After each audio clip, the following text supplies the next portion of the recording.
ideológica dessa divisão direita e esquerda hoje que tem no mundo e no Brasil? A questão ideológica ela é natural, né? E eu vejo com ciclos de maior ou menor agressividade, né? A gente viveu um ciclo de menos agressividade, porque se você considerar o PT e o PSDB na sua concepção originária, não estou fulanizando não, a social-democracia está mais ligada à esquerda. E o PT, talvez num espectro ideológico ainda um pouquinho mais à esquerda do que a social-democracia, né? Como um partido que se qualifica, talvez possa falar alguma coisa que não seja efetivamente o que está até no estatuto, mas socialista, defende pautas que são ligadas à esquerda, naturalmente. A social-democracia também. Mas durante muito tempo, o que rivalizou no debate nacional foi PT e PSDB. Então quem se julgava de direita, por exemplo, votava na social-democracia, que também é de esquerda. Não é um movimento fácil de você analisar. Talvez isso tenha ficado bastante latente quando a gente passou pelo período da ditadura, mas antes um pouquinho, nessa questão de nós vamos aqui tomar o poder, para não, isso não sou eu que digo, né, é minha opinião, que está nos livros de história, né, do país, para que os comunistas, gênero de maneira geral, assim, não tomem o poder. Então vamos lá e vamos tomar o poder, os militares, fazer uma transição, ok.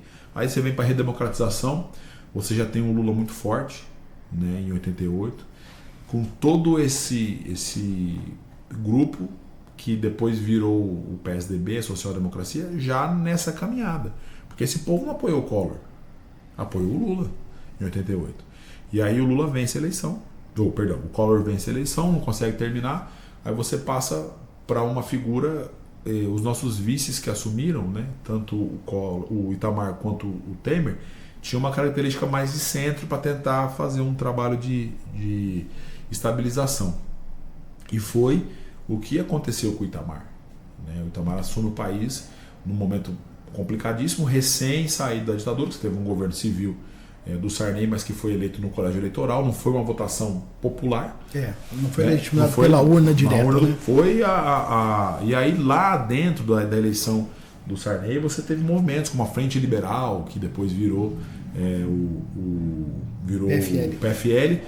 Que hoje é o Democrata. O Democrata que agora é a União. Que agora é a União. Então um caminho assim, mas essa Frente Liberal nasce no sentido, era alinhada às pautas da ditadura, mas entendeu na eleição do colégio eleitoral que era melhor você ter um cara igual a Sarney, um pouco mais dissoante do sistema, do que você eleger, por exemplo, o candidato do sistema na eleição do colégio eleitoral. Então, a Frente Liberal, que era de direita, ajudou a eleger o Sarney. E falando bobagem, que ajudou a eleger o Sarney, não, né? O Collor. Não, ajudou a eleger o Tancredo. Nós estamos aqui, ajudou a eleger o Tancredo. É verdade. E aí depois o Sarney. Aqui Tancredo, vamos deixar para quem é mais novo e está assistindo agora. O Tancredo Neves era o candidato da Frente Democrática Liberal, na verdade de todos, né? O candidato eram os representantes do movimento. O pessoal da emenda Dante de Oliveira, que foi rejeitada. Do modelo democrático, ele era o candidato no colégio eleitoral. Da oposição ao que era o Maluf, que era o candidato do sistema, que seria o candidato endossado pelos representantes militares. Exatamente. Aí o Maluf perde pro Tancredo, mas o Tancredo ele passa mal, ele vai internado, ele nunca tomou posse, né? Quem toma posse como presidente é o Sarney. E aí, então, eles ajudaram na eleição Tancredo e Sarney, e a Frente Liberal ganhou esse status. Falou, nós ajudamos a eleger, saímos do sistema, mas eles eram amplamente ligados ao regime militar. E aí vem caminhando, chega na eleição de 88, aí nós vamos para a urna, o brasileiro vai para a urna, eu era criança, né, tinha menos idade do que o Gael em 88, que é meu filho menor. O Brasil vai para a urna e elege o Collor, né, numa PRN, um partido, foi uma catarse, né, um negócio diferente, elegeu o Collor. Não conseguiu concluir, vem o Itamar, que tem muita coragem, mano. O Itamar foi muito corajoso, porque ele tomou medidas importantes que consolidaram o Plano Real. né? Foi no governo do Itamar que o Plano Real nasce. Acabou de fazer 30 anos. Sim. Aliás, o Fernando Henrique se elege no sucesso do Plano Real. Sem dúvida, no sucesso do Plano Real. O Fernando Henrique era ministro, primeiro chanceler, né? Antes de ser ministro da Fazenda, ele era chanceler. Depois ele assume o Ministério da Fazenda para consolidar a transição para a nova moeda e aí sai para ser o candidato do governo à eleição e se elege. Mas o Lula perde para o Fernando Henrique. Não, Lula perde primeiro para o Collor, depois Lula 2 vezes perde para o Fernando Henrique. Exatamente. Então, depois, quando o Fernando Henrique sai e o Lula ganha a eleição, ele ganha sempre as 2 eleições de candidatos do PSDB. Ele ganha do Serra e ganha do Alckmin. Exato. Aí quando vem a Dilma, ganha do Serra e ganha do Aécio. Então, durante muito tempo, ficou a polarização PT e PSDB. E quem está mais à direita não está votando no Lula, ou nem na Dilma, por exemplo. Está votando na social-democracia, que também é de esquerda. Mas era a opção que tinha, para quem é mais conservador, vamos dizer assim. Interessante essa análise, nunca tinha ouvido. É uma análise muito, que eu acho que acredito que é muito válida, porque não tinha mesmo. Você podia até ter candidatos como o Enéas, que era o suprassumo talvez dessa direita, mas o Enéas nunca teve viabilidade para ser um cargo de executivo. Ele foi eleito aquela vez deputado federal na verdade, uma o votação. Enéas, se já existisse mídias sociais naquela época, talvez ele tivesse um desempenho maior, né? Seria um negócio interessante de ver. Mas você tinha candidatos que representavam isso, mas sem viabilidade. Vamos dizer, o Emael, democrata cristão, o Enéas, mas nunca ninguém com viabilidade. Não teve. Quando chega alguém com viabilidade, explode. Quem foi? O Bolsonaro. Que ele ficou muito tempo nessa disputa contra o sistema. E o discurso não estava errado. Quando você fala do ponto de vista que você diz assim, esse sistema que está aí, eles estão se revezando, a esquerda está se revezando no poder no Brasil aqui desde a redemocratização, tirando o Collor, que foi presidente 2 anos e pouco. Então, tirando o Collor, está todo mundo aí à esquerda no processo. E eu sou o que o Brasil, ou quem é conservador do Brasil, espera desde o fim do governo do Tancredo. Aí ele ganha espaço, a rede social ajuda, ele tem ele é um discurso inflamado, que consegue capitanear, e é um fenômeno, né? Agora, Alan, eu sei, mas aí volta para o ponto principal da minha pergunta, que é a polarização. A gente acabou fugindo. Não, mas é ótimo, o diagnóstico que você fez é perfeito, eu concordo. Eu vou discordar num ponto aí, que é o seguinte: embora o PSDB tenha um alinhamento social-democrata, as políticas públicas e o gerenciamento implementado pelo Fernando Henrique foram extremamente liberais, né? Por isso que ele foi tão taxado de neoliberal. Porque exatamente. Os caras, o coleguismo dele da esquerda, entendia que ele não podia nunca privatizar a Eletrobras, por exemplo. Privatização, não teve. O funcionalismo público ficou 8 anos sem aumento. Tem várias pautas que foram importantes na minha avaliação para o desenvolvimento do país, mas que para quem você pegar uma empresa como a Eletrobras ou a Telebrás, vamos falar do telefone, né? E aí você pegar a Telebrás e privatizar, eu não acho essa uma pauta neoliberal. O que ele fez foi abrir a possibilidade do capital privado investir e melhorar o serviço. Quem é um pouquinho... Não, mas eu acho que a pauta da telefonia privatizada ninguém discorda, né? Ou discorda? Discorda também. Tem? Também como a Eletrobras, também como outras pautas importantes, sem dúvida. Agora, segurou o que era principal, e eu acredito muito nisso, que o Estado tem que tocar aquilo que é primordial. Muita coisa você pode passar e fazer contratos de concessão, por exemplo. O modelo de concessão de rodovias em São Paulo, ele funciona bem há mais de 20 anos. E aí você pega as 5 principais rodovias mais bem avaliadas, melhores condições, estão em São Paulo. Agora, o Estado precisa cuidar da segurança, precisa cuidar da educação básica, precisa prover saúde de qualidade. Disso eu acho que nós não podemos abrir mão em nenhum momento. Agora, eu acabei de tomar uma medida que você, aqui na minha condição de prefeito, eu contratei uma empresa para tocar o aeroporto. Calhou de ser uma empresa pública, que é a Infraero. Mas eu estou deixando da prefeitura ter que fazer tudo no aeroporto, desde o balizamento lá do nosso agente de proteção da aviação civil, a APAC, ficar lá sinalizando para o avião com aquela luzinha, desde o cuidado do canal de inspeção, que é o raio-x, desde ficar cuidar da limpeza, não. Hoje a Infraero vai fazer todo esse serviço. E a Prefeitura de Dourados vai remunerar a Infraero e vai permitir que tudo que a Infraero arrecade vá para o caixa da Prefeitura. No final das contas vai ter um encontro de contas. Eu achei melhor a gente ter uma empresa, a gente cuidar de um contrato, do que você ter que comprar papel toalha para o banheiro do aeroporto. Você entende que é um formato que eu entendo que não é um negócio da Prefeitura tocar o aeroporto. O aeroporto é fundamental para a cidade, mas é melhor a gente contratar uma empresa que tem know-how, que administra o Santos Dumont para tocar o nosso aeroporto, que vai, na minha avaliação, com todo o investimento que foi feito na pista, cuidar melhor do que se fosse a gestão própria da Prefeitura. Mas vamos voltar, depois eu sei que essa pode ser uma pauta para a gente falar daqui a pouco.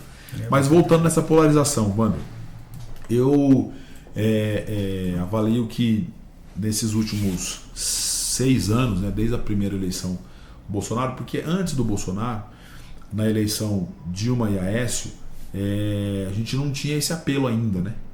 Não avalio que houve esse apelo, e eu participei muito da eleição Dilma e Aécio, porque o meu partido estava na coalizão do Aécio, e o Aécio veio a Dourados na eleição, né, na eleição de 2014. Aqui em Dourados teve agendas aqui, fizemos carreata, fizemos uma grande reunião lá no Nipônico, uma carreata na Marcelina, então eu participei muito desse processo, de perto.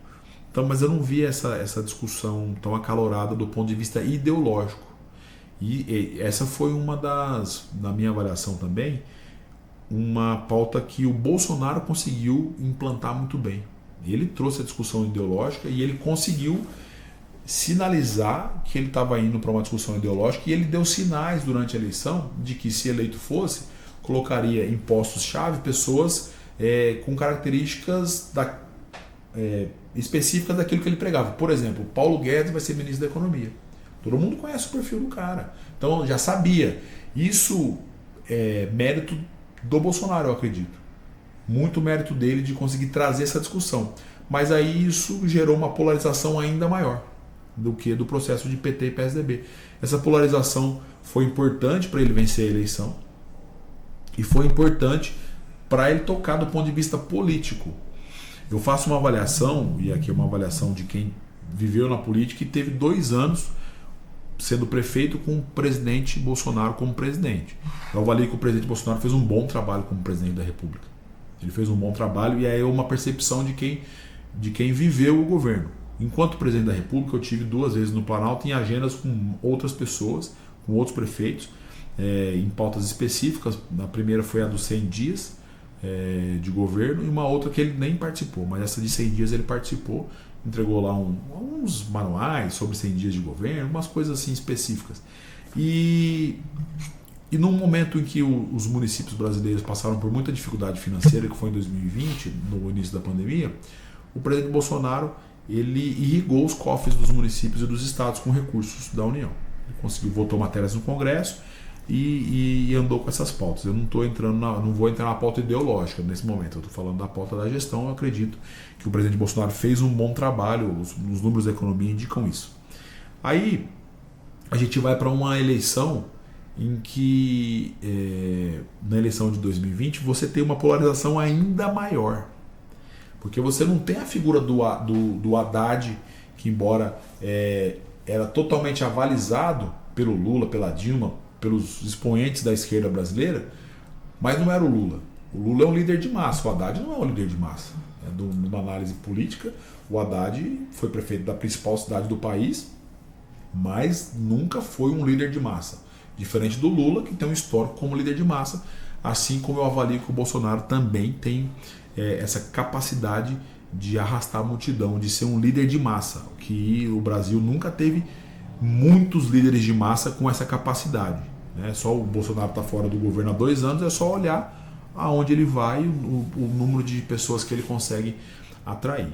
E aí, quando vai para uma eleição que era polarizada, e aí ela polarizou e pessoalizou. Porque antes ela vinha, na eleição do Haddad com o Bolsonaro, o segundo turno, Wander, ela foi polarizada, mas ela não foi pessoalizada. No sentido de que a encarnação da esquerda não é... A principal figura da esquerda brasileira nunca foi o Haddad, nunca vai ser o Haddad. Mas o Lula está nesse panteão aí de principal nome da esquerda brasileira na história do país. Da mesma forma que eu avalio que o Bolsonaro também pode capitalizar esse papel como o principal nome da política de direita no Brasil. Pode ser ele. Eu acredito que seja ele. Aí você tem os dois numa mesma eleição. Dificilmente, na minha avaliação, nessa polarização, se a eleição fosse Bolsonaro e outro nome da esquerda, ou se fosse o Lula e outro nome da direita que não Bolsonaro, teria esse apelo tão grande. Porque aí foi a pessoalização da polarização. Você me entende? Entendo. São as duas referências, a da esquerda e a da direita, disputando o voto, a mesma eleição. Você não tem aqui um cara que é avalizado pelo Lula, que é o Haddad, e vamos dizer que o Bolsonaro não possa disputar a eleição em 2026. Hoje ele não pode. Caminha para acontecer. Então você vai ter lá um nome avalizado pelo Bolsonaro. Não é o Bolsonaro. É o Tarcísio, é a Tereza Cristina, é a esposa dele, é a Michele Bolsonaro, é o governador Caiado, enfim. Um nome que o Bolsonaro vai avalizar. E aqui o Lula.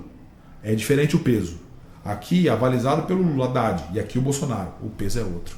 Quando vai Bolsonaro e Lula, essa polarização ela se intensifica ao ponto da gente ver muita agressividade até no período eleitoral.